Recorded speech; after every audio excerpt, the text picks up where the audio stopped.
With me experiencing being a transformation coach, I've discovered that people really want to be better. And a lot of times people are not shown the way, but they're thrown into the way. Don't push me away, don't throw me away. I've got some things I need to say. Tell me, won't you hear me? If you are a leader of any sorts, we have to meet people right there, right where they are. That's the only way we'll be able to really push for effective change. Welcome to another episode of Ray Bridging Areas. This is the place where the people get to hear you and the world get to see it, man. We're back for the part 2 of the conversation. Who speaks for us? Yeah, this is an amazing conversation. I think it's so healing, it's so enlightening, and I think it speaks to the highest level of where all of us operate. You know what I'm saying? And I love it, man. And if you have not liked or subscribed to the podcast, please like and subscribe to the podcast. It's the only way I grow. It's the only way that I will continue to do this. It costs money, it costs time, it costs energy, effort, and I'm just appreciative of the voices I have in this room with me today. Man, I'm so appreciative of these voices, and we're gonna jump right back into the conversation, man. We left off talking about rites of passage, and I want to talk about that, gatekeeping, and just some of the other stuff that we need to do or we need to know in order to move the needle. I feel like if we're, like to your point, Tony, we have a lot of conversation, and a lot of people got a lot of opinion about things, but my thing now as a forward-thinking leader in the Black community, if what you are pushing and what you are doing is not moving the needle, you ain't doing nothing, bro. Bro, you listen, you can stand on whatever you want to stand on, and this is right and this is wrong, but bro, if you're not moving the needle in this thing, because we are in a bad place. They say they stamped it. I stamped it. I stamped it. Okay. That's what they say. And they say they stamped it, but if you ain't moving the needle, bro, you ain't doing nothing. There's a brother that said one time, he said, man, if you sitting here, he said, I'm going to follow, and that's how I am. I'm going to follow truth, right? I'm going to follow truth. I don't care whose mouth it come out of. I'm going to follow truth, right? And so, but you can't sit here and holler at me like I'm a punk. Yeah. And make me believe what you're saying just because you hollering at me, right? Right? But if you present it to me with truth, I ain't got no choice. It's factual. You see what I'm saying? And so it is what it is. So that's my thing. If you out here doing, and you and you doing what you say you're doing, then I'm probably gonna get with you and I'm gonna help you do it. If it's right, I'm gonna help you do it. But if you out here like you said, you standing on this and standing on, you ain't doing nothing, then I'm like, I'm just gonna leave you where you stand. Yes. Because now this is my belief now, is that we living in the time of what I call manifestation. Like you don't even have to argue. Like I would say, like I know you're an educator, but I sat with some sisters the other day who are teachers, and they very fine people, and they care a lot. And I told them, I was like, the school system's horrible. And they were like, hey, what we doing? I said, hey, look, this is no affront to y'all. Like, I know y'all care. I know y'all doing everything you can. I said, but the time we living in, look at the product. Yeah. Like, we can argue about whatever you want to argue about. Yeah. 700,000 kids will graduate from high school this year, functionally illiterate. Yeah. That's right. My nephew came out of Manassas a few years ago, and I said, what you gonna do? I don't know. And I hear this a lot. I don't know. It's unfathomable to me that you would be 12, 13 years in school and not at least, maybe you can come with a scholarship. Maybe you ain't got a job. You ain't got a plan? Right. A plan. A plan. Yeah. You know what I'm saying? And so my thing is that now everything is being kind of made plain. Mm-hmm. Like we don't have no excuses. Like everything is there. So it's really time to stop talking about it and be about it. Access to information, knowledge, absolutely. Resource in the history of the world. Yes, because of technology and the internet. You know what that creates? Ignorance is no excuse. Right. That's right. Ignorance is no excuse. That's right. And I'm tell you what, because I know Mike got some, I'm gonna say this. I had a guy sitting the young guy that I was helping work with me in the truck, and all the time their problem is their phone, right? I'm gonna start making them leave their phone in the truck. So you can check your phone at 11 o'clock in the morning, you can check it again at 3. But what you're not gonna do is I'm looking for you to work and you around here texting on some bullshit. So anyway, we were driving one day, I almost ran off in a ditch because this dude 30 who graduated with my youngest daughter said, Miss Tony, did slavery really happen? I was like, what? Your truck. 30. I'm driving, I'm like, what? He said, man, I'd be reading about it, but it sounds like cap to me. I'm like, cap? Like, you 30 and you don't know, I mean, he's dead serious. You know, I talked to him for a while because I knew he wasn't playing. He's dead serious.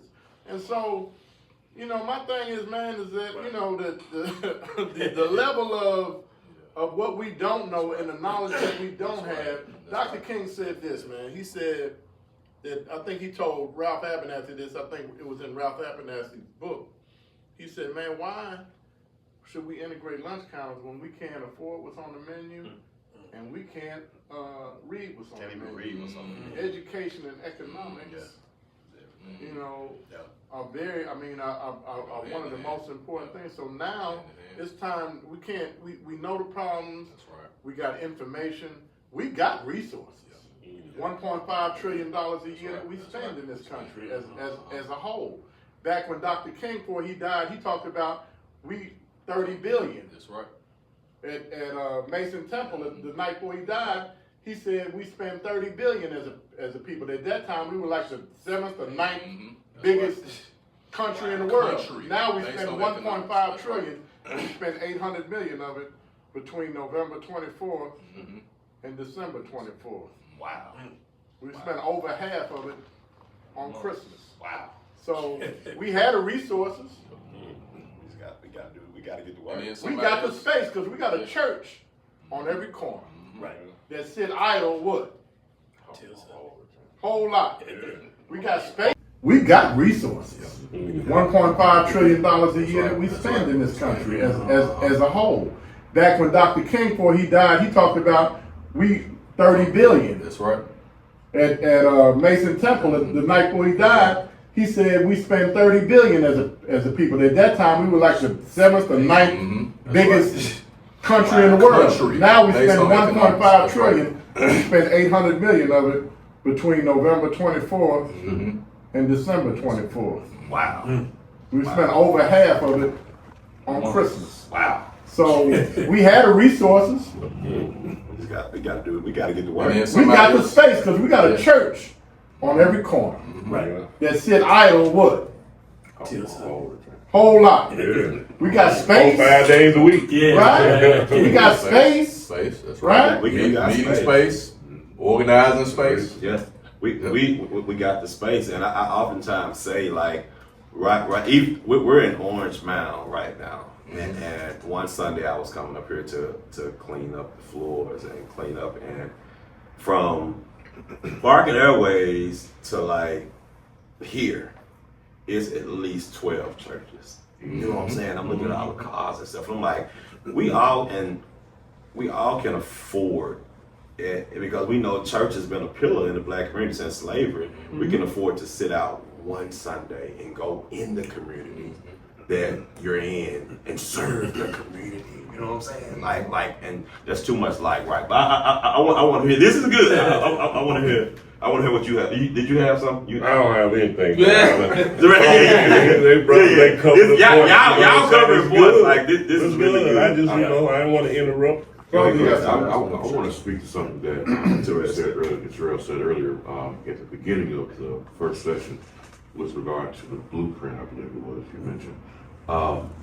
One of the issues with a blueprint is that it's not instantaneous. Right. It takes time. It starts from conversation, and then you got to put pen to paper. Yes. Right. And say this is what needs to be done, but it cannot just be done by one person. Now, you have one person that may be qualified to do the layout, but when it's all said and done, we just can't say, man, we got $1 million blueprint. Right. And it just sits there. Yeah. Right. And nothing built from the blueprint. So talking about it, on what Tony said earlier, talking about it is one thing, but actually moving forward, that's the thing, because you lose people along the way. Once you start really progress, Right. you lose people, and that's what happened with the civil rights movement. Once Dr. King died and others started dying, it's almost like church pastoral succession. You don't teach somebody else to take up where you're leaving off, Right. because there's no expectation of death. But you know what, bro, Fred? You can't leave out the forces that, like, Dr. King was on the Poor People's March when he died. Yeah. And so, because he realized that economics was where we had to go. And so, and education economics. So you can't leave out the forces that were against him, because all those white people who were with him when he marched for public accommodations and civil rights and the right to vote, when he started talking about equality and economics, they left him. Because they were like, we ain't talking about making the money, player. We talking about you can drink out the water.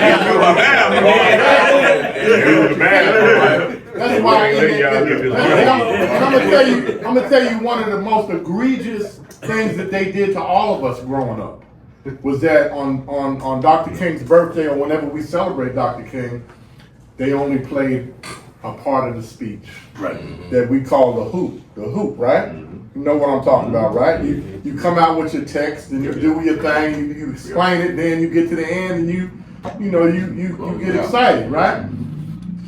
That's all they ever played. Like, I never knew until I was 30 that the I Have a Dream speech was really called Bounce Check, Return Insufficient Funds. That's right. They never played that part. They only played the speech from I Have a Dream. I wasn't 30. I was 30 years old when I found out that Dr. King said, don't buy no more Coca-Cola. Like, if you listen to the speech before the night before he died, all of that was before they start the speech at that doesn't matter with me now. I've been to the mountaintop, right? That's where they start the speech. That's the hook, right? But he talks about way all in before that, don't buy no more Coca-Cola. We got, go take your money out them white banks and put your money in Tri-State. We got 6 or 7 insurance companies. We're going to have an insurance in. Just like you have a sit-in, we're going to have an insurance in. We're going to put our money in these black insurance companies. Like, he could have got killed outright for that in Memphis without no conspiracy, just talking about dealing with the money. But they never played that for us because they never wanted us to hear that. All the time we were growing up, they never wanted you to hear that. I was 30 or 30-something when I first heard it, and I was like, wow, man. Like, couple that with the fact that he talked against the war in Vietnam. That's why we don't know how much power we have until we see, like, why are these, and I'm not just going to say white folks, but why are people so against black folks or black men or black women? Like, what do y'all see in us that we sometimes don't see in ourselves? They're against us unifying. They're against us unifying. Becoming one and understanding what our economic value is. Right. Once they understand the economic value, that money, I don't care what color you are. Everybody going to work in this room every day. They doing whatever they doing every day for the money. Right. When it's all said and done, we doing it for the bread. Because it's necessary. Because you gotta have it. Right. You know what I'm saying? Because your family, you can't do what you need to do with your family if you don't have it. Neither one of us, none of us in this room, no matter whether you gay, straight, Muslim, whatever, we chasing that money.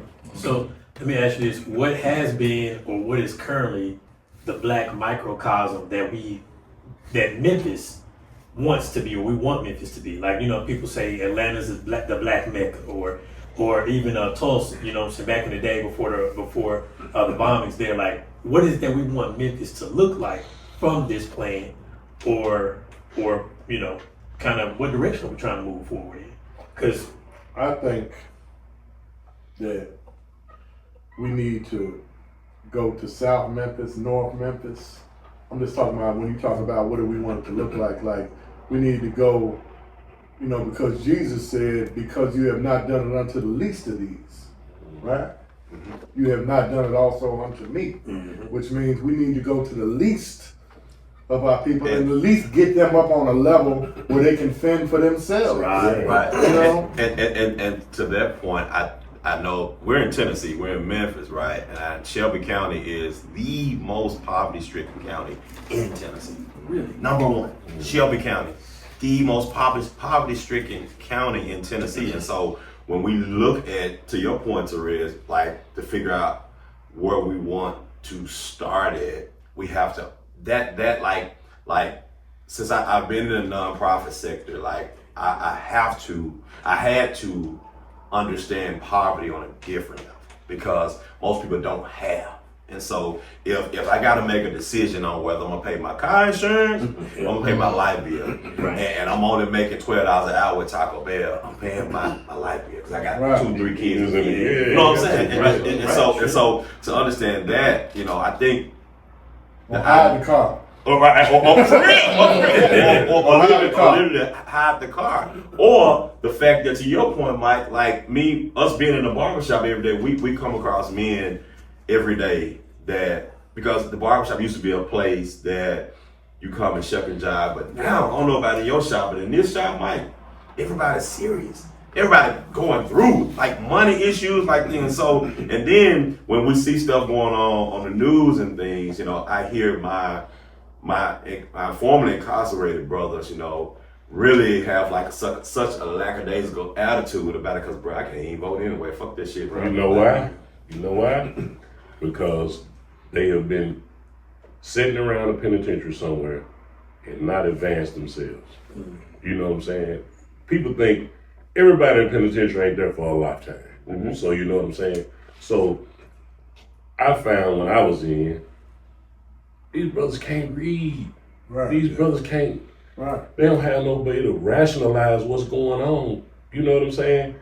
And I was like working in the barbershop, man, and I was just listening to what people going through. You know what I'm saying? Like, it's everyday life going on in prison as well. We all know that. But, man, just to think about the basis of education, being able to understand and being able to understand where we need to be. These people will come to that door and we land, this is a whole barrack, let's say. And it's beds all along the wall, upstairs, all along the wall, and in the middle. And them folks go call school call. You know what them folks gonna do? Oh, they ain't going to school. What else you got to do? You laying around in prison. What else you got to do? And on their paperwork, they're saying release upon receiving your GED or release upon finishing your education. And you laying there and don't want to go to school. Wow. Yeah. But you know what? Wow. You know what, Mike? When I was, I feel like I consider myself fairly educated. Fairly. I graduated high school at 21. I mean, I walked across stage at 18, but I ain't finished my credits till I went to night school and finished that. Then I went to State Tech. I went to State Tech and played basketball. I played basketball. I stayed at State Tech 6 years trying to get a 2-year degree. Didn't never get it. But my thing is, you know, I used to sit in school, man, and look out the window and be like, I'd rather be anywhere in the world than this. Yeah. Because it didn't catch my attention. There wasn't nothing in there to catch my attention as I don't know whether as a male or black man or whatever, but it just wasn't nothing in there other than gym. Right. You know, I was at gym every day, but the other periods, you know, before I came down here, the other periods I was, you know, around back in the band room selling loose joints. But you was mathing every day. You was mathing every day. Oh, I was mathing now. You know how to do math every day. You do fractions. I learned how to count. I learned how to count quick. When you start talking that game, then I got your attention. Right. I can be in a room right now. I have a barbershop as well on L's Prison. And if I'm talking about some dope or some bullshit, oh yeah. If we sitting around like me and having a conversation like we having right now, ain't nobody. I ain't hearing that shit, Big Mike. Yeah. Right. You know what I'm saying? Right. That shit don't make no sense. Is that a pride thing, you think? I just think they so lost that they don't have the ability to be able to comprehend on a certain level. I think you get excited about talking about what you know. Yeah. And if you don't know nothing about it, then you either don't want to hear it or, you know, you just be quiet. You know, yeah, some people who just, you know, when you start talking this, they clam up. I have a saying now, and I really hate that I have this saying. I most of the time I'm too embarrassed to say it. But I'm gonna say it now in this space. When I think about the barbershop and when I think about conversations we have, and excuse my language, Pastor. I know we do a lot of pastor. Excuse my language, but He preaches Paul. So he might get a little and Peter, Peter and Paul. It was a little rough around here. It might be okay. It's really it's sad to me because when I think about black men, and my organization helping inspire me, and we meet on Sundays, and depending on if it's football season or not, we depending on all that, but most black men, if it's not, and I probably get hit for this, but if it's not pussy or sports, we don't want to talk about it. Yeah. Like, and that be the conversation. Like, if it's those two things, like, it's conversation. That's because that's because that's one of those things that we talked about earlier. That's attached to masculinity. That's right. Yes. Right. And That's so right. if it ain't that, they don't want to hear none of that other stuff. When you talk about that, man, and that depending on the age, as they get older, that stuff begins to define them. So that's why these football players, Right. when they graduate from high school, if they graduate, they go to college, they get messed up by the very thing that they consume at the barbershop. Yeah. So now they messed up for life, and well, I'm gonna bring the name up, but they get messed up for life because of what their comprehension level was. Wow. And it was tied to their manhood. Wow. So stuff like that. But I think we have to speak up though. Like everybody that's near me that when they start saying, for lack of a better term, dumb shit, like especially when they start talking about relationships. Right. One of the guys was like, man, Miss Tony, my girl, man, I ain't had nothing to wear to work, man. She ain't washed my clothes. I said, okay, why you ain't washing? My man said, she's supposed to wash them. I said, hey, man, your girl 8 months pregnant. She's like, this woman, she about to drop any day. And I'm like, and you sitting here crying because you had to go up to work with this jacket on because she didn't get up. Wash your clothes. Wash your clothes. And my point is that he's looking at me. He's looking at me like I'm crazy. You crazy. I'm talking to him. You assuming that he know how to use a washing machine. Oh, he knows. We don't know.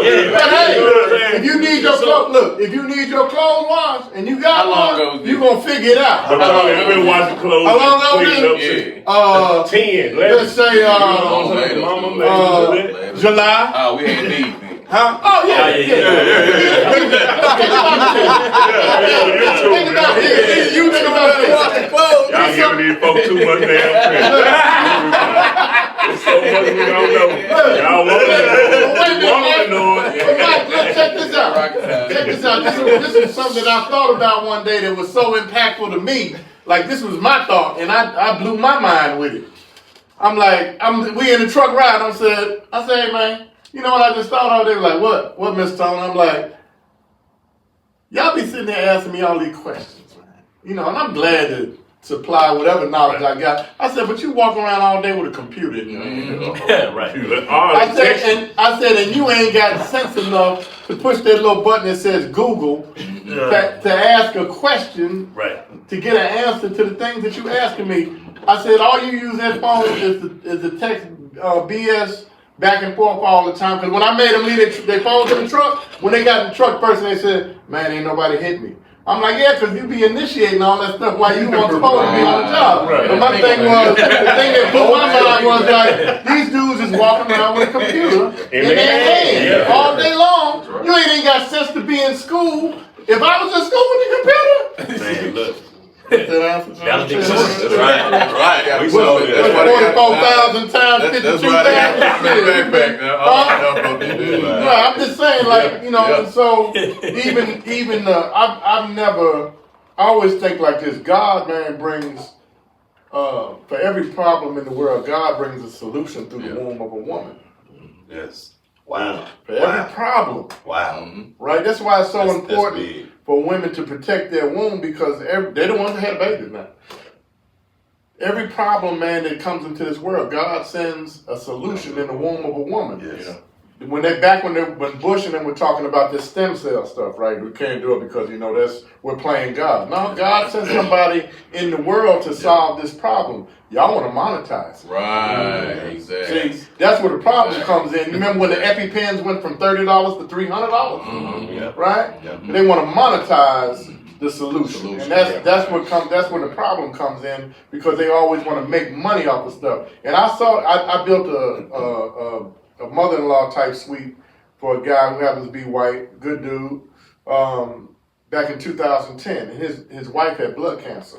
And he's a missionary. He goes over to Kenya and does all that kind of stuff. And he started a GoFundMe thing and all, because it cost about $500,000. And stem cell cured that woman. That woman living right now. That's 14 years ago. Wow. Right? Wow. So like I said, God will send a solution, right? But I just wonder whoever's hands it gets in. Yeah. Right. They probably got a car somewhere that runs on oxygen, but it's in a warehouse. In Illinois, sitting there. The man that did. Yeah, the man that got started with the there. water, they killed him. Yeah. And so I'm just saying that,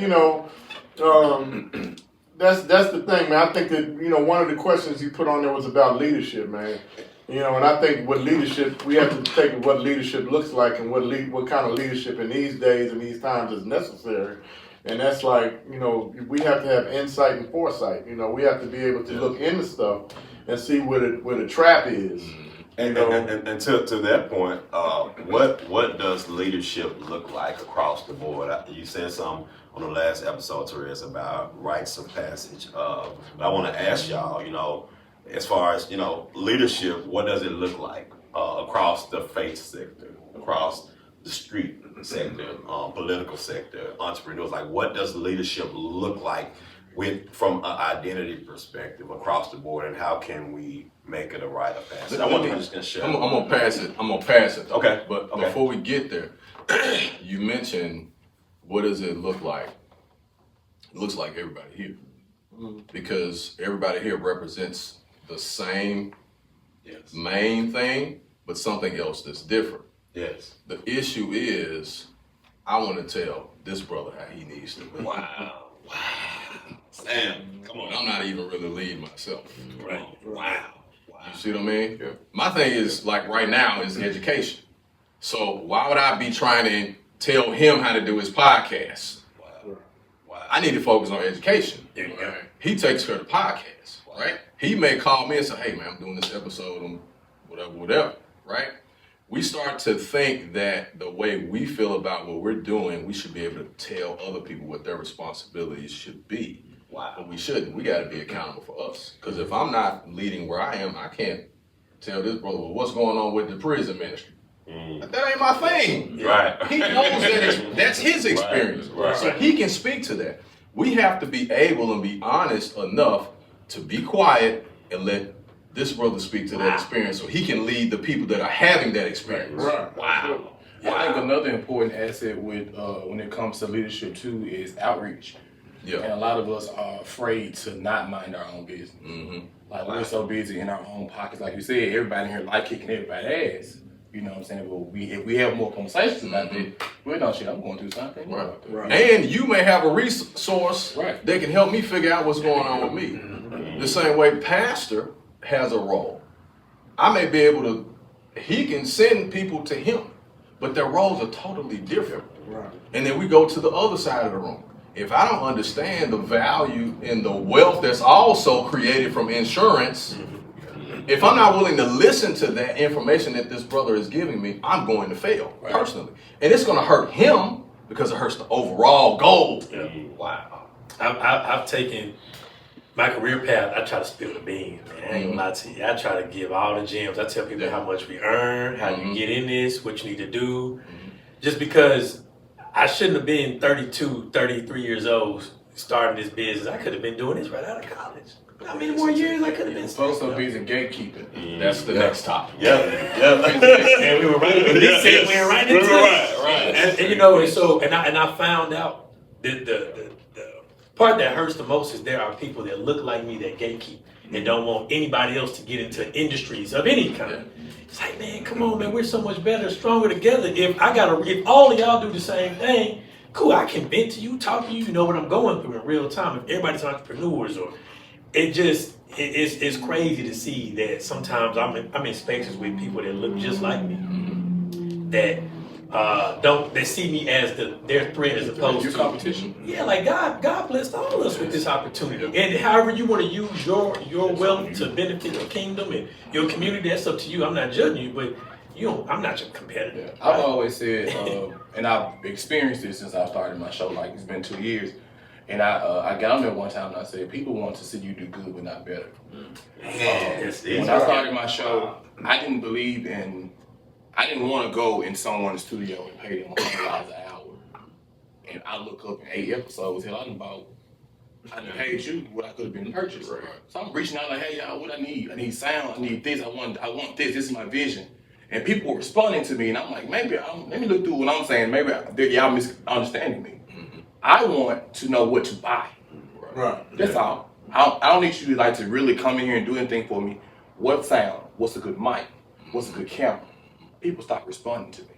Wow. So now, when people come at me, I'm like, hey, shit, I send you everything. Yeah. Because my audience is not your audience. Right. The people who you sell That's insurance right. to, I don't know them. Right. You know what I'm saying? But everybody want to be selfish. We don't want to help each other. Yeah. And that's, I But I think sometimes you just have to move past, man. Like you were saying that you got, the gatekeeper. Sometimes you just have to, my whole thing is like, if I'm doing what's right, Thanks. first thing is I really don't care what you think about me. It's taken me a while to get to that point. But I think sometimes because of time, we could talk about money is necessary and absolutely is, and other things are necessary, but time is something that we can never get back. Right. Time that is spent well pays dividends in the future.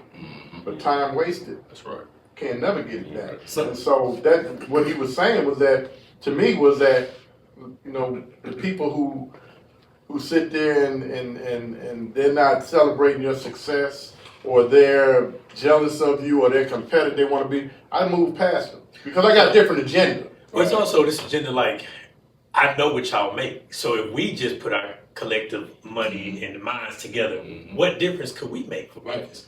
I know what y'all bring in. You sitting over there off $1 million, you 35 years old running a Allstate or State Farm. I know that, right? And you sit here high and mighty, pointing at all the problems, but you are one of the solutions. You know what I'm saying? You just said Could be. Could be, Could be. but you're actually a part of the problem. Right. Exactly. And that part More of bothers the problem me. than anything. Yeah, it's almost like there's a sense for me being in a position now, not transparently, like, I never dreamt of this. I'm from the hood, North Little Rock. We grossed over $750,000 last year. Best year in my 5.5 years of business so far. And my thing is, like, I account for how much I earn with my staff. So I let them know where the money went for marketing, where everything, very transparent. I said, look how much money went into the investment of the community. It was like $50,000, which is a huge amount. And I think they look at me like, man, you're crazy. I ain't about to be giving no money back to Memphis, but I'm pouring in because that's what I'm supposed to do. Right. I mean, that's just how I'm built, but I also want to, whatever I can do to make sure that people have something that makes their life a little bit better through my business, that's the whole point of being a small business. But not everybody's thinking like that. And I think it goes to It's some all what points you where- value. Exactly. Your value is, you see value in the things that you're doing, that you're giving back. Everybody don't see value in Exactly. giving nobody nothing. And I think that's one of the main issues in Memphis that I'm encountering is when I'm going to other business owners and other people, a lot of times I'm hitting roadblocks and just, they don't think the same way. It's meant like I'm trying to stay out the way. I just want to make my money, go home, serve my people, I'm going to go home. It's like, man, we're never going to get anywhere if you keep doing that. And at some point, I guess there has to be a shock to the system. And I think maybe this XAI can shock everybody into understanding we have to be have a collective voice and collective power to maybe work together to get what we need and be self-sufficient. But I think that's, speaking from the entrepreneur side of things, I'm sure you feel the same way. I think a lot of us just stay out the way. And that's just, it's easy to say. It's easy to say, and I didn't think about that until, of course, when I got in the sector I'm in now with nonprofits. Like, so many of us, like, looking for volunteers, looking for people to help. that's the number one thing, bro. I'm just staying out the way. I don't want to do too much because I don't want to be seen. I don't want to get no shine because I don't want to get no flack.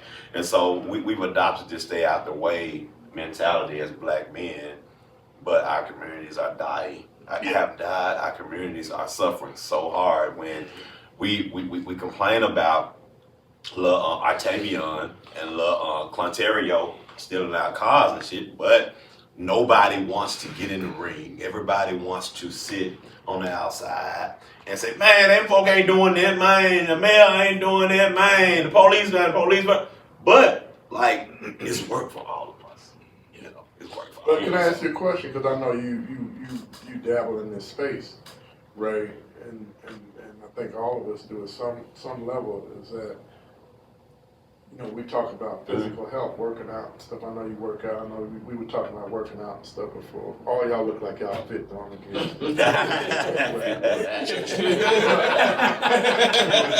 Something I realized.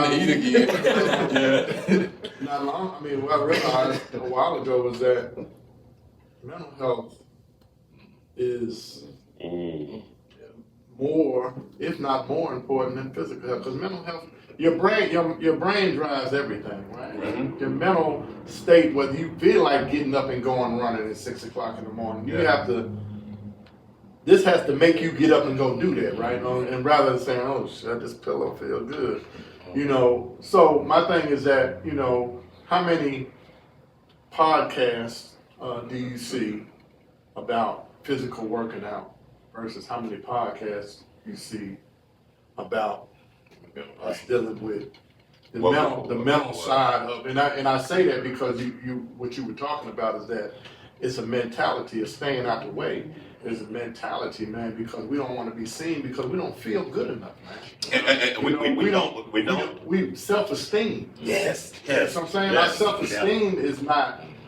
We just don't feel good enough, man. And we don't feel, a lot of times we don't feel like our voice like really Feel counts. qualified. Right. And the space I work in now with coaching, like I deal heavily in self-confidence, and self-esteem is what I believe about myself as a black man.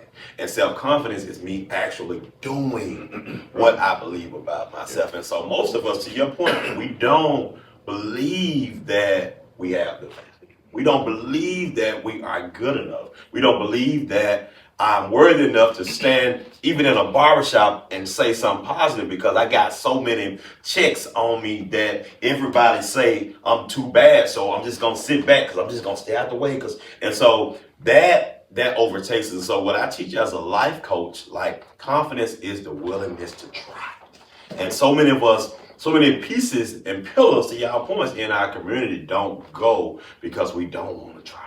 Because if I try, that means I gotta be seen. Well, what do you think comes first What's that? in terms of between confidence and self-esteem? Esteem first. I have to believe that. I'll tell you why I think it's different. Okay, what you got? I'll tell you why I think it's different. Because the first law of the universe is motion. Mm-hmm. And the second law is order. Okay. Yeah. Okay. And so a lot of times, man, you can't, you know, we sit back and we put stuff on paper, man. We got that theory down. That theory is down, baby. Like, you got it, man. We ain't never done nothing with it. And it's theory, you know. And we hear, a lot of times, and I've said in the past, and I've heard people say, once I get everything together, then I'm going to go and move out on it. But shit, one thing I had to realize was, you're going to never have it all together. So the reason I say confidence comes because when you move out and you start doing, and you see, then your esteem builds up. Like, oh, I can do this. Because when I started doing construction, when I went out and I left my job and I started going around the Black Expo around the country, me and my younger brother selling t-shirts, right? Making decent money, but I was away from my children who were little at the time. But I didn't know that I could go 30 days and pay my bills. When I realized I could do this and make money and I paid my bills, it gave me more confidence to go forward. That's right. And it made me feel good. It said, oh shit, you can do this. You know what I'm saying? You can do this. Yeah. Can you identify with No. You know what do you hear what he's saying to you? I heard exactly what he's saying. So you think about back in barber school, you talking about I'm going home. And I Okay. said, You ain't going nowhere. We're gonna do this shit together. We're gonna get this car fixed, and we're gonna do this every Right. single day. That's just the support to help you build your confidence to Right. be able. That's the thing that we need as a whole. Man, and that's not why mentoring is everything. Yeah, important. not everything that you doing is gonna be right. So Tony might come and say, Mike, you know, these 16 on center, but to make this window, we're gonna shorten that and do this, do that. But we have to listen to each other because you know the iron sharpens iron, as the continent of man sharpens man. That's right. So when you start putting yourself in position to be able to do different things, you can't know it all. So you gotta listen to somebody. Right. And then it's gonna be a time to be able to say, damn, it's wearing me out.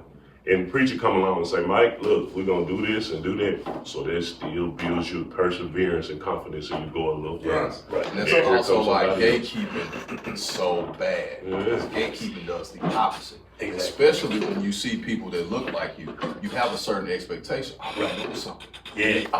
They look like me. And then when you start asking those questions, you're trying to get information. Oh man, I just worked really hard and like, okay, well, what, you know, what kind of method did you do? What was your process? I just worked hard or okay. Anybody else can Like I came here to find out what I can do to be successful. Exactly. And then you start to, and so for some people though, for some people, that's what hurts their confidence and self-esteem. Right. Because they won't help me. Maybe I'm not qualified. Because they're not sharing information with me. Now they may be sharing the information with somebody else. What is it about? Then here comes the self-esteem thing again. Yeah, well, maybe I shouldn't be doing this. Or maybe I shouldn't try to go get this contract. Maybe I shouldn't go to the trade show because somebody didn't share some information. But you see how positive. Here is a human example of result from this man's work. 25 years later. Exactly. Right. So we see the results of how Being persistent. being persistent, but also having somebody who decided not to gatekeep the information. Right. Hey, young man, it's not gonna hurt me. It's not gonna hurt my money to see you go. You Right. can open up And 12 shops. I'm still gonna be in that shop making my right bread. there. Right. That's it in Same way a I was making nutshell. it yesterday. Yeah. Like That's it in a nutshell. I'm worried about somebody somebody did Make- like you getting said. my money. Getting my money or getting my If whatever I it teach, is. I'm not teaching you It's how to the do same something place. because I That's feel what like I'm saying. well, We they got can come growth back on and do the something floor. for me. Right. I teach you like this so you can go feed yourself and your family. I should want to see this man eat. I should want to see this preacher have a church full of people and they thriving and doing. I should want to see that. Right. But if you're dealing with somebody in these spaces who don't want to see that, you know the phrase is all skin folk ain't kinfolk.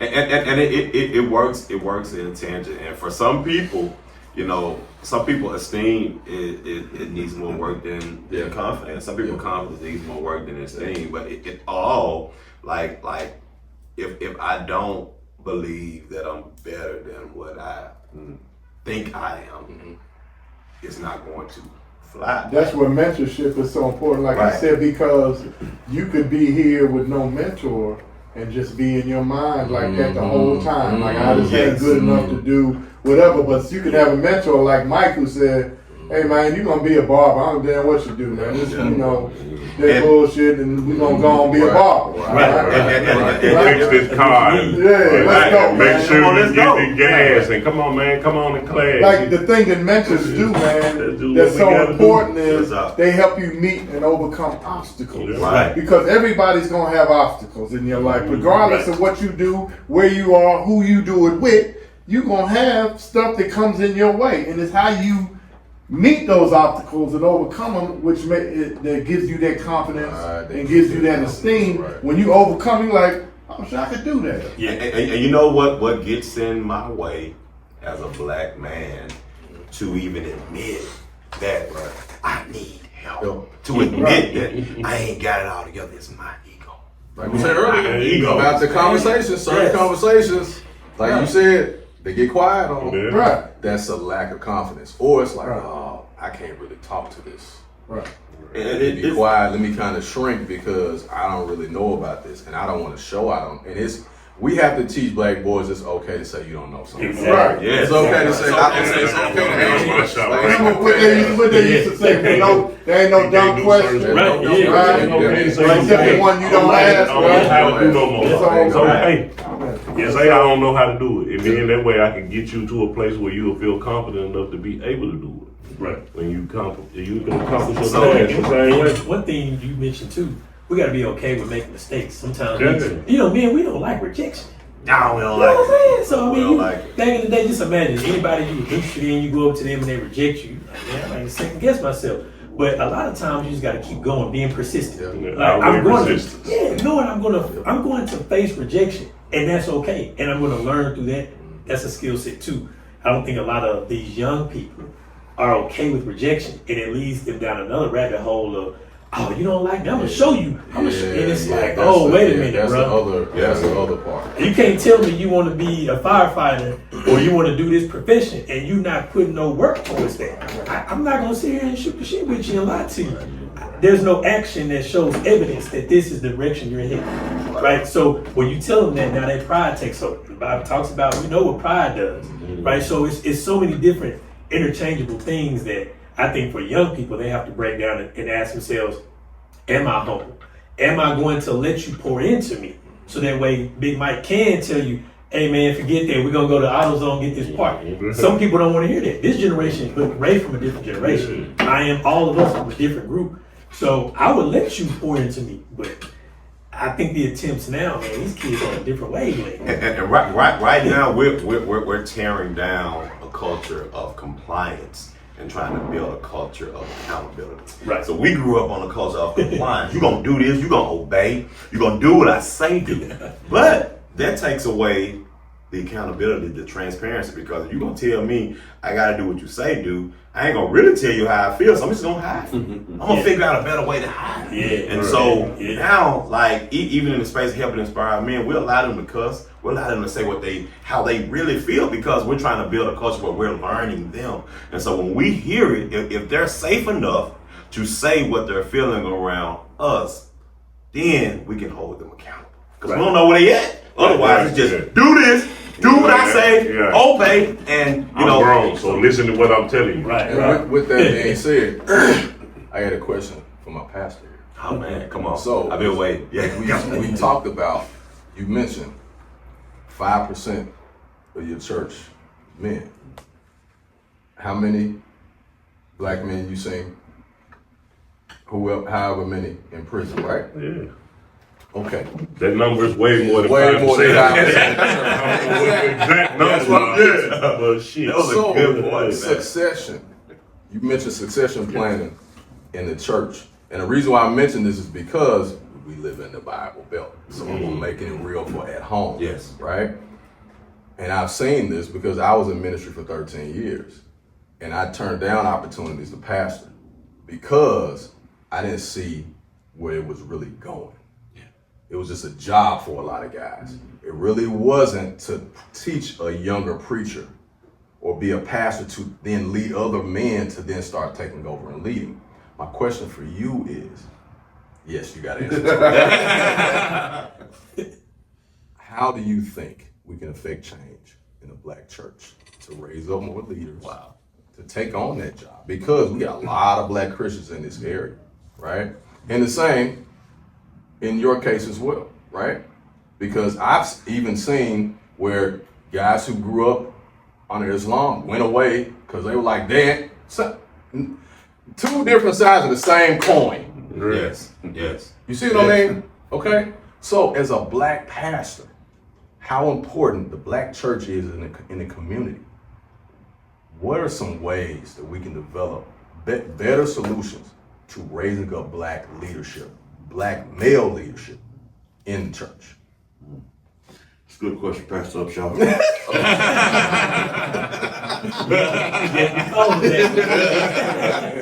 Well, so let me start off by saying this. I've been in ministry all my life. My dad was my pastor. He passed away in 2008, and after he passed away, I became pastor a year later. Never had a thought that I would be. That's number one. My dad didn't teach me to be the next preacher. He taught me to be a man, take care of your family, love your family, all that. That's what he taught me. The greatest thing that we can do in leadership or to prepare new leaders is to teach them the importance of serving. It ain't about the preaching, it ain't about how many people you got and all that kind of stuff. serving to affect change. I work for a Christian nonprofit organization as well. Been there now going on 18 years. I think I probably seen you there. Yeah, I probably seen you there. We work with y'all a little bit at LTW. But when you, as we're living in the Bible Belt, poverty has become lucrative for nonprofit organizations. Wow. Absolutely. Very lucrative. So if you don't have any poor people, you don't have other people that will give money to put into the poor communities. So poverty has become a staple in the community. What if we took leadership in our church, and I'm going to give you a good example. In my church, I'm in South Memphis area, Florida and Tree area. And I can probably rattle off about 10 churches within a few blocks of each other. And liquor store. All of that. Chicken and candy. Yeah. So the title loan companies, they become the banks of the community. The liquor stores become the banks of the community because people go there and cash the checks and all that. The best way to affect change is teaching people how to serve themselves out of poverty, but build up that community. Just because you're out of poverty does not mean that you have to leave your community. And I think when our kids go away to college, sometimes we told them, don't come back. But if you don't tell them don't come back, don't complain about the poverty that's left here. So one of the better ways for me, like I said, and I can only go by the model that my father taught me. Like, son, you ain't about to be a pastor, elder, whatever. If they can't call you brother, and if they can't recognize you when you're walking up and down the street, you've done nothing at all. And that's what I live by. People may not, new people come moving to the community, they may not know my name, but Rev, no, that's Rev. And we laugh and talk and all that. Come out of church, become members of the church, go for a while and all that. Sometimes they move out. But when they leave where we are, the greatest thing that I teach people is that you got to learn how to serve people and find people that are experiencing things like you have. Don't go look for something new. Look for something current and affect change. See that young lady. I used to teach prenatal classes at my job some years ago.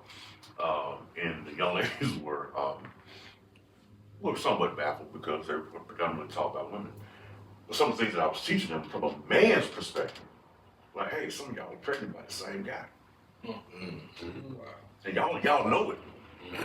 And y'all are competing to say who got who. And when it's all said and done, he got you, and then he got somebody else in an apartment complex somewhere. Now these kids are growing up being brothers and sisters. They may have an opportunity to date as siblings. So look at the issues that we create. Because we're not teaching people how to serve each other. We're teaching people how to get over on each other. And it happens a lot in the black church, in pastoral ministry.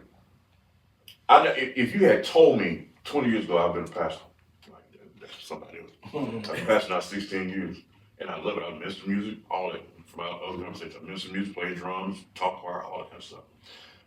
But there was a set time that God had for me to do what I had to do. I've run across a lot of different people from a lot of different backgrounds, and I've been spaces that people told me I should have never been. I've been to the Havanas, I've been to Burning Desire, all these different places. People like, man, what's wrong with you? You different. And they find out I'm pastor, like, man, what you doing here? I'm here because somebody in here needs to meet me. And I'm going, I'm a preacher. I'm free. I'm free. Yes, sir. But to answer your question, teaching people through serving and knowing what that is. Your community is, there used to be a time where the preacher lived in the same community that he pastored. That's right. Especially in the country. On the same property. They lived in the parish next door, or their house was converted to a church. But now, there's this big light syndrome of pastor live way out in Lakeland. And his church is in the hood. Down in South church in the hood.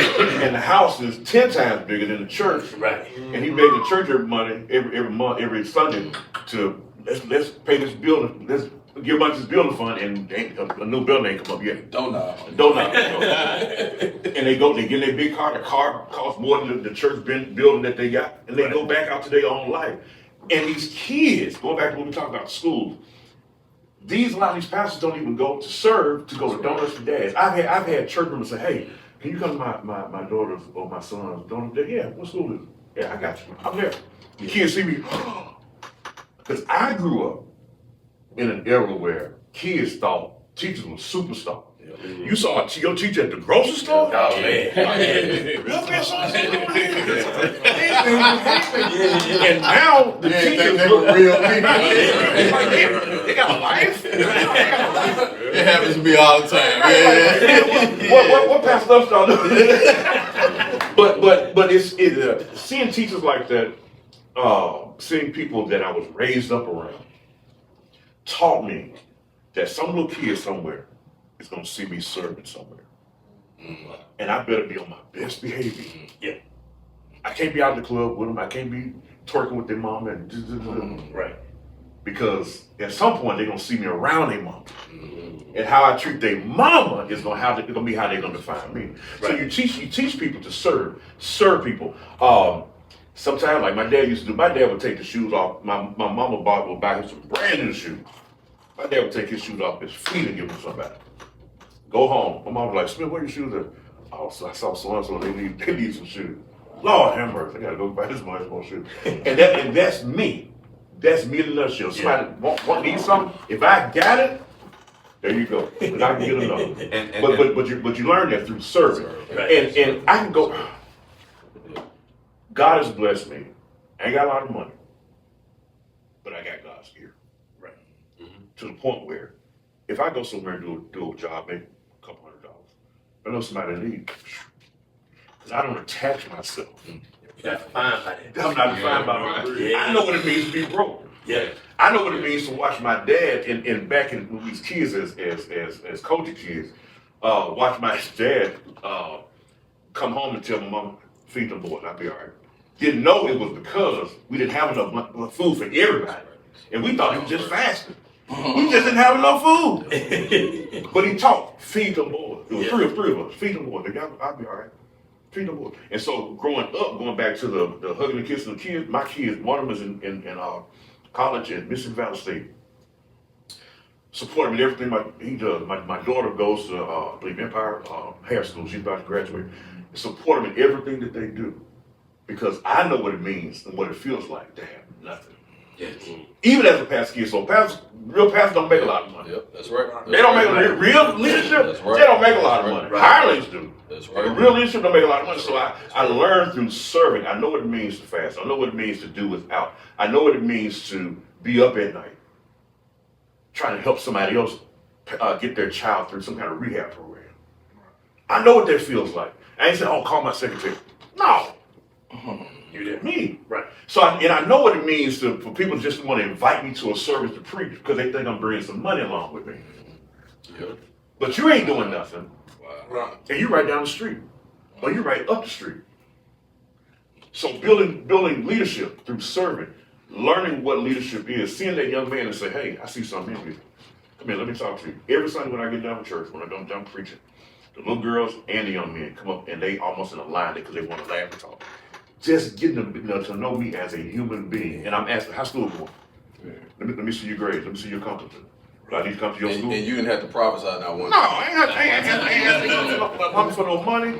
I ain't asked them all. I ain't bend their mamas down. Yep. Exactly. Hello, right, real talk. Exactly. You see what I'm saying? So it's like, and these kids, you see them open up and they warm up, and now they come to me instead of me saying, hey, how your son, how your daughter doing? Now, I brought them to church, and they come to church every Sunday. Now they want to come talk because now they have somebody in leadership that they can trust. Right. And because I serve, they now see when they get ready to graduate high school and go to college, whatever they desire to do, trade school or whatever, they know serving is a part of the heart of their mind. Yes. They'll use their hands. They'll know somebody else needs something built. Somebody else needs something done. But it has to come through a heart of serving. If I lose my church or leave my church right now, you can find another pastor. You're going to find another me. Yeah. You can find another leader. You can find another person to be over there, but you're not going to find another me. Right. And Doc, thank you so much, because I think we're inundated in this region with pastors. Mm-hmm. We're inundated with churches, and so thank you for what you just said, and what that said to me, it spoke to connection. It spoke to lived experience. Yeah. And I think lived experience birth connection. So if what you just explained, if you can be honest with how you live, y'all can see me living. I don't live such and such, I live right here with y'all. You know, and if we can connect on a level to where you can see my lived experience, I can see yours. And that goes back to Christ and the disciples. Yeah. It goes back to next weekend, so many people finna celebrate the last 3 days of Christ's life. But we're so engulfed. Earlier. Yes, we're so engulfed in the last 3 days that we have forgot how he lived. So and there's a reason for that, and this is going to speak to what Brother Tony, right? Yes, sir. Was saying earlier about the hooping part of the Have a Dream. Oh man. We like sensationalism. We like the emotional. Oh, he died. That's fine, well, good. But he lived as well. Right. And he lived a common life. And that's the part that we miss. It's easy to get caught up in the emotion of the thing. Because getting caught up in the emotion of the thing means that you don't have to deal with the reality of something. That's why weddings are so dangerous. That's an emotional trip. Yeah. But the marriage after that, that's what the work is. Man, every day. I want this wedding. It's gonna be so big. Yeah, you spend $20,000 on a wedding, and you have no place to stay.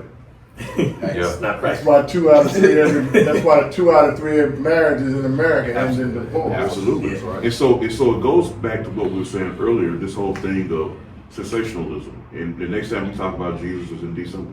So you skip 6-7 months. The next time we talk about Jesus is in December. That's it. We'll talk about Pentecost between that, but December, we and it's only because, and it's sad to say, that even the church is commercialized. Tell true. It's commercialized. Tell true. It's commercialized. If you can make the church is making money, Walgreens making money, Walmart making money, street vendors making money, everybody making money on this Jesus that they don't even believe in. Let me ask you this. Let me say this to you, bro, Fred. Like, because I didn't want to say this before. When you were talking about, I think we were talking about when you were explaining about, I guess, masculinity in church, and we were talking about why men. There weren't, many men in church, and I know that what you were saying for me was part of it. But the other part is that, and I know you probably heard this, that a lot of black men view pastors as pimps, or view pastors as people who take. And we'll have to be fair in it. There are those out there who, because I've done a lot of work. Let me tell you something. Over 30 years, I've done most of my work in churches. I'm talking about construction. I built pulpits. I mean, I know a lot of preachers, good dudes, and and I've been around some that I just knew was just really about the money, And so, I guess my thing, when you were talking about the thing about the shoe, your father taking the shoes off his feet, I challenge you, and I'm right there along with you, that now we got to teach these kids or these people how to buy them some shoes. True, absolutely. Right, like they say, give a man a fish to eat for a day, teach him how to fish and eat for a lifetime. Absolutely, I and agree. so I think now we have to elevate and evolve to the point to where we teach them how to get their own shoes, because you ain't got so many pairs of shoes. You understand that? And as these children keep coming to the church, and as they start trusting you more and more, you can't shoe all of them. That's true. So let me throw this out at all of you, and I know this probably changes the trajectory of the conversation a little bit, but to speak to your point, how many gas stations do you go to on any given day that somebody approaches your vehicle and asks you for something? a bunch of them. Almost every single gas station. Just think, if you went a whole day, well, you wouldn't. It's not reality, but in a whole day, how much money are we giving out to people instead of information? Wow. So the reason why I say this is because people it's easier to ask and beg for it instead of work for it, like you said.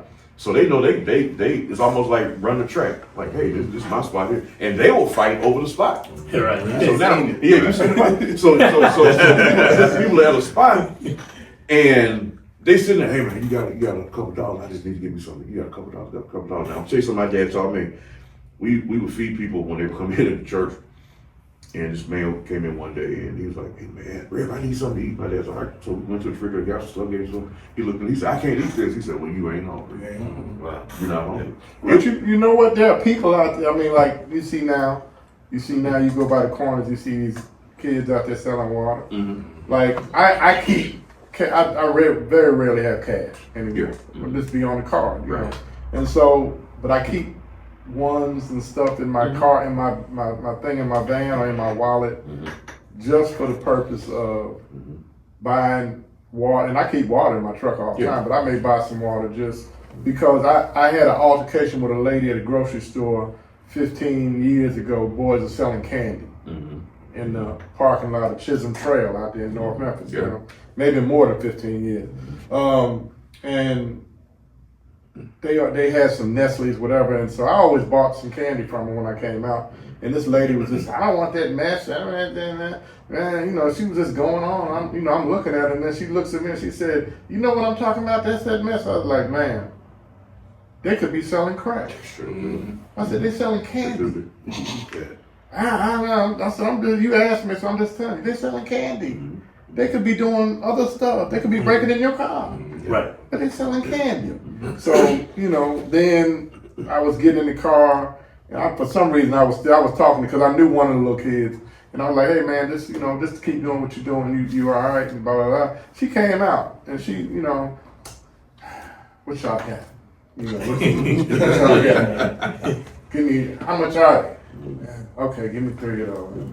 He's like, "Thank you, man," whatever. But I mean, sometimes we look at each other and we look at children trying to do stuff like these little boys. I heard a lady saying in the car the other day, "Well, I don't want that mess. I don't want no water. I don't drink no Gatorade." Man, I don't drink Gatorade either anymore because I kind of know what's in Gatorade now. But I buy the Gatorade and throw it on the floor of my truck. I don't really care. It's not me about me buying. Drinking the Gatorade. It's about me supporting somebody out there, because I've been on the corner selling Final Call newspapers, right? And I've had people cuss me out in my face, and I said, "May God bless you to have a great day." You know what I'm saying? And I've had people come up and, you know, and pass me by, you know, 100 cars pass you by, and then somebody stop and buy a paper, make you feel good, you know? And so the thing is that, so when I see them, I try to patronize them because I know they're out there for a reason, and there's a lot of other things.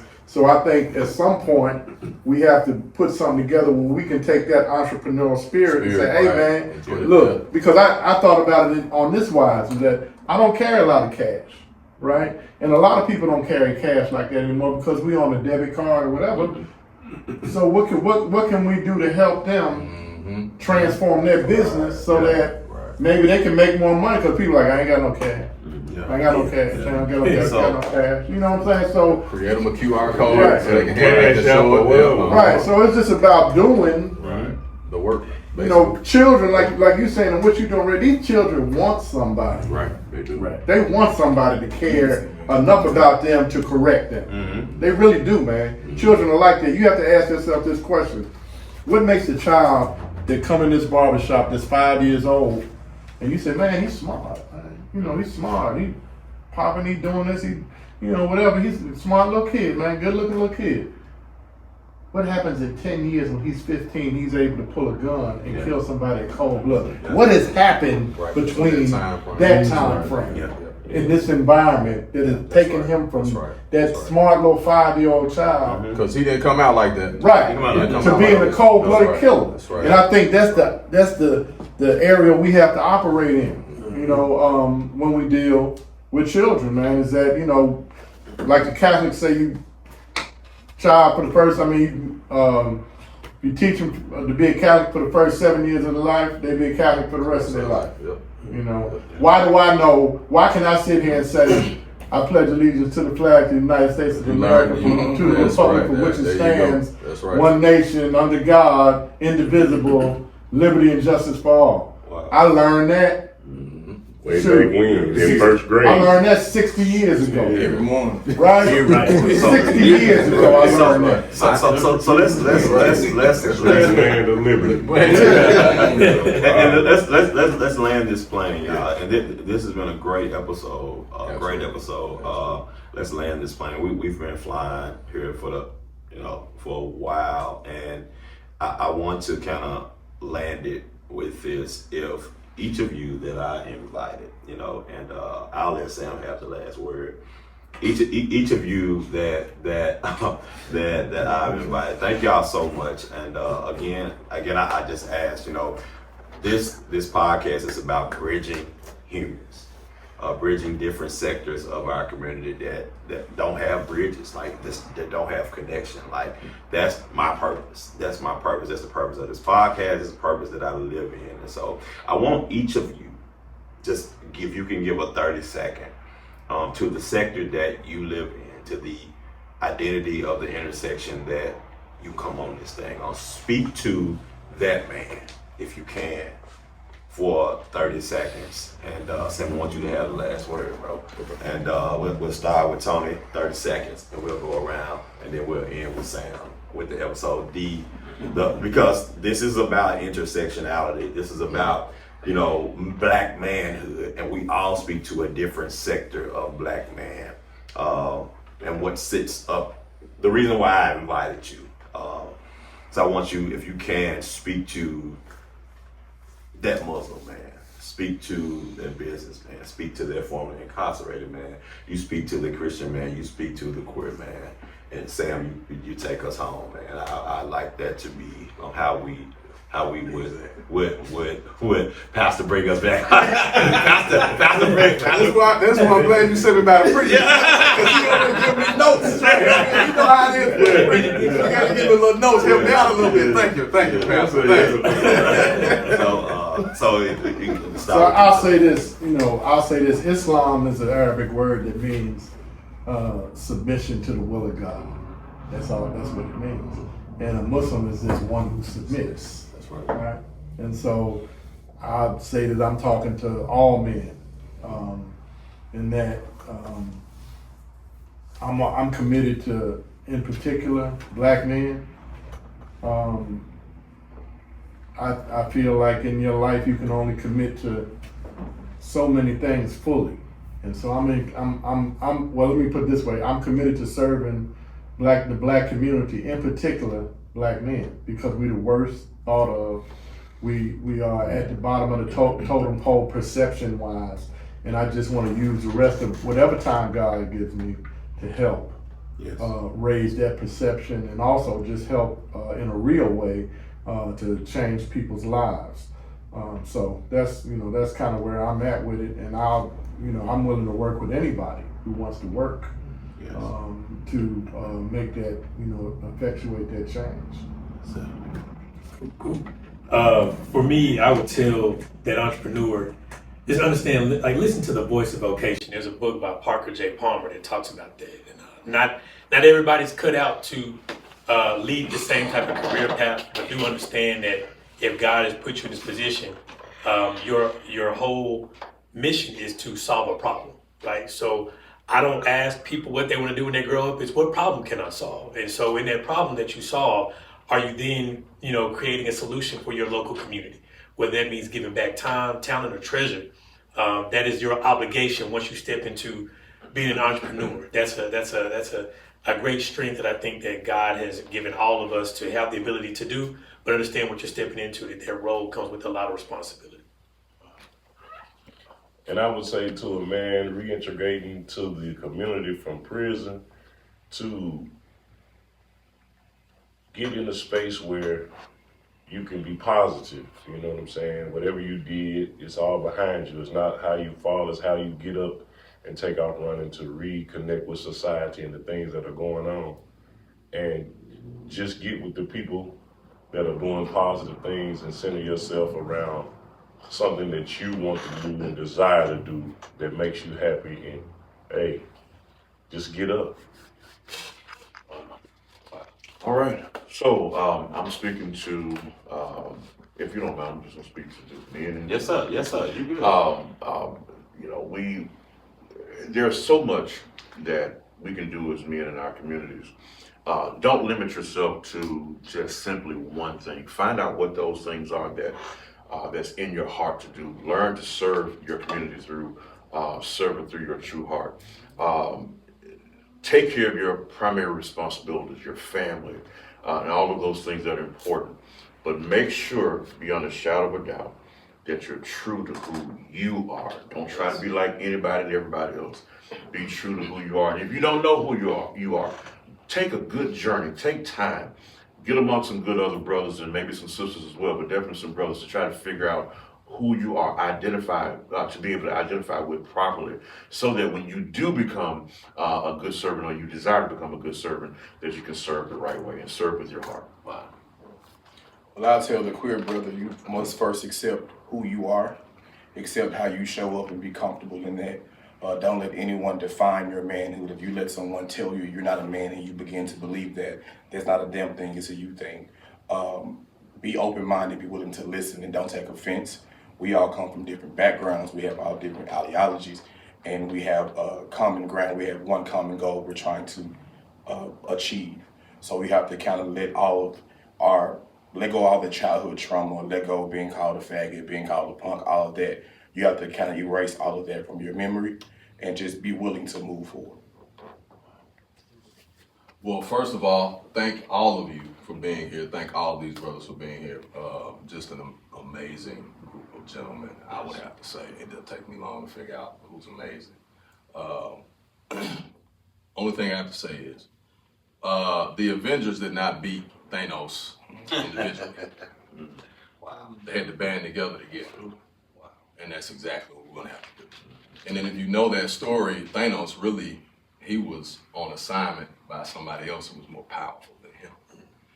When we get together, when we band together, we can start to make true change, because we know what we're up against. Because everybody knows what we're up against. Not just him, not just him, not just him or me. We all know what we're up against, and we all have that responsibility. And so this experience today is proof of that. This wasn't just a conversation. This was not just a conversation. This was a sign of unity, and not just a symbol, or just not symbolic, but this was a show of unity. Wow. And I'm appreciative of being here, and I'm appreciative of every one of these gentlemen. I'm also appreciative to my brother for inviting me to assist in hosting. And I just want to give all you brothers a hand for showing Yes, sir. Thank you so much for that, brother. This is Ray Bridging Humans, the place where the people get to hear you and the world get to see it. Love you.